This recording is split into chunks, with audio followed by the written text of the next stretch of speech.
नाज़रीन ज़िले कंबर शहदाद कोट खां असां रिपोर्ट शेयर कई है रियाज़ हुसैन। रिपोर्ट मूजिब ज़िले कंबर शहदाद कोट जे तालका कबू सईदाबाद जे ॻोठ रईस बितल मीर जे प्राइमरी स्कूल जी तबाही। 100 खां वधीक शागिर्दनि जी तालीम मुतासिर प्राइमरी स्कूल में उस्ताद न अचण सबबि गुज़िरियल कई सालनि खां पढ़ाई जो अमल मुसलसल बंद। 100 खां वधीक ॿार दाख़िल आहिनि, उस्ताद न पिया अचनि। ॻोठाणनि आला इख्तियारनि खां मुतालबो कयो आहे त इन जो नोटिस वरितो वञे। मैं मौजूद हूँ जिला कंबर शहदाद कोट तालुका कबू सईद खान में, जहाँ रईस बितल मीर का गाँव है। वहाँ की स्कूल की हालत बहुत बुरी है।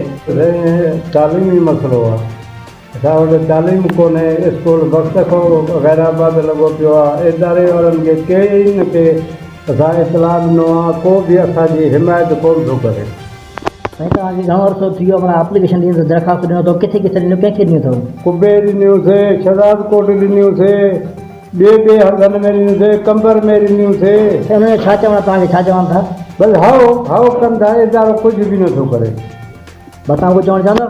जी हा साईं, जी असांजो चवणु इहो आहे साईं, मसइलो इहो आहे, इन स्कूल खे वरी ट्रेन थी आहे, इहो बंदि पियो आहे। ठीकु आहे, इहो ॾिसो था तव्हांजे साम्हूं आहे। असांजे नंढड़े ॿारनि जी तालीम सॼी बर्बाद लॻी पई आहे, जंहिंमें असां तक़रीबन अॼु के जहाँ असां अकेलो पियासीं ठही ठान कुबे में।